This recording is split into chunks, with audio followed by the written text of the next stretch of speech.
शायद अब अगर इसी तनाजुर में देखा जाए, नीटी ग्रिटीज़ में ना जाया जाए, किस सियासी जमात को फ़ायदा देना है, किसको नुकसान पहुंचाना है, अगर इसको ना देखा जाए, अगर सिर्फ ये देखा जाए कि जिन्होंने 9 मई के वाक़यात में मुलव्वस होकर शहीदों की यादगारों को नुकसान पहुंचाया, जिसके बारे में वज़ीर इत्तलात, वफाकी वज़ीर इत्तलात मरियम औरंगज़ेब भी कह चुकी हैं कि अगर इनको आज सज़ा ना मिली तो कल को कोई भी उठकर किसी के भी घर को नुकसान पहुंचा सकता है। इस लिहाज से देखा जाए तो इनको जो तमाम तर मामलात हैं, फ़ौजी अदालतों में अगर ट्रायल होना है, सिविल अदालतों में ट्रायल होना है, ये तो होना चाहिए। देखें, इससे कोई भी इनकार नहीं कर रहा। 9 मई के जो वाकयात हुए हैं उसकी मजम्मत पाकिस्तान तहरीक इंसाफ के अंदर से पाकिस्तान तहरीक इंसाफ छोड़ने वाले या उसमें रहने वाले रहनुमाओं ने, यहाँ तक कि असद उमर जो कि पार्टी के सेक्रेटरी जनरल थे, उन्होंने डिस्टेंस किया है खुद को 9 मई के वाकयात से।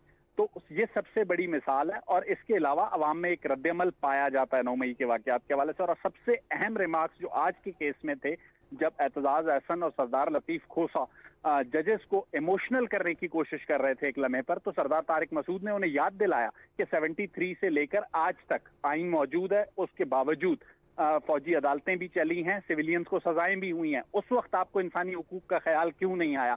बज़ाहिर ऐसा लगता है कि एक पॉलिटिकल पार्टी और एक पॉलिटिकल लीडर और उसके कारकुनों को रिलीफ देने के लिए इंसानी हुकूक का सहारा लिया जा रहा है। अब अदालतों ने यह फैसला करना है कि 9 मई के वाकयात में जो लोग मुलविस हैं, जिन्होंने इसकी मंसूबासाजी की, जिन्होंने इस पर अमल दरामद किया, जो इसके प्लानर्स हैं, जो इसके एग्जीक्यूटर्स हैं, अगर आज उनके खिलाफ कार्रवाई नहीं होती तो उसके बाद ये चीज एक शय देगी दूसरी कुव्वतों को।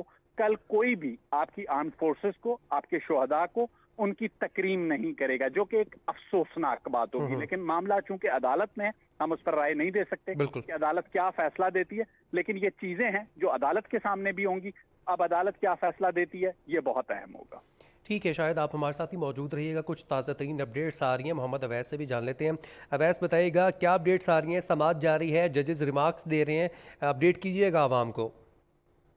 जी बिल्कुल, 7 रुकनी बेंच जो है वो इस वक्त केस की समाअत कर रहा है, जिस पर चीफ जस्टिस की जानिब से रिमार्क दिए गए हैं कि क्या सिविलियंस का ट्रायल फौजी अदालतों में चल सकता है या चल रहा है। जिस पर वकील लतीफ खोसा की जानिब से कहा गया कि बिल्कुल सिविलियंस का ट्रायल फौजी अदालतों में शुरू हो चुका है। कौमी सलामती इजलास के एलामिये में नाकाबिल तरदीद शवाहिद मौजूद होने का कहा गया है। सिविलियंस का ट्रायल या तो कोई कर्नल करेगा या फिर ब्रिगेडियर। जस्टिस मंसूर अली की जानिब से रिमार्क दिए गए कि ये जो आप पढ़ रहे हैं इसमें आईएसपीआर का नाम कहाँ लिखा है, जिस पर लतीफ खोसा ने कहा कि ये आईएसपीआर का ही जारी करदा एलामिया है। लतीफ खोसा की जानिब से ये भी कहा गया कि काबीना ने आईएसपीआर के एलामिये की खुलकर तौसीह की। इसके अलावा ये भी कहा कि मुल्क की तमाम मिलिट्री क़यादत ने बैठकर फैसला दे दिया, नाकाबिल तरदीद शवाहिद मौजूद हैं। जस्टिस मंसूर अली शाह की जानिब से कहा गया कि क्या ये दस्तावेजात जो हैं इनकी आईएसपीआर की वेबसाइट पर मौजूद हैं, जिस पर लतीफ खोसा ने कहा कि आईएसपीआर की वेबसाइट पर मौजूद हैं। फॉर्मेशन कमांडर्स ने कहा कि नाकाबिल तरदीद शवाहिद हैं, तो एक कर्नल अब ट्रायल में क्या अलग फैसला देगा? 9 मई के जिम्मेदारों को ये नहीं कहता कि छोड़ दें, कहीं भी किसी भी हमले के जिम्मेदारों को कटहरे में लाना चाहिए। जस्टिस मंसूर अली शाह की जानिब से फिर रिमार्क दिए गए कि क्या ये सब बयानात हमें दिखाएं कि ट्रायल कहाँ शुरू हो रहा है, जिस पर लतीफ खोसा ने कहा कि समाअत जारी है। मोहम्मद अवैस हमें लम्हा ब लम्हा अपडेट कर रहे थे।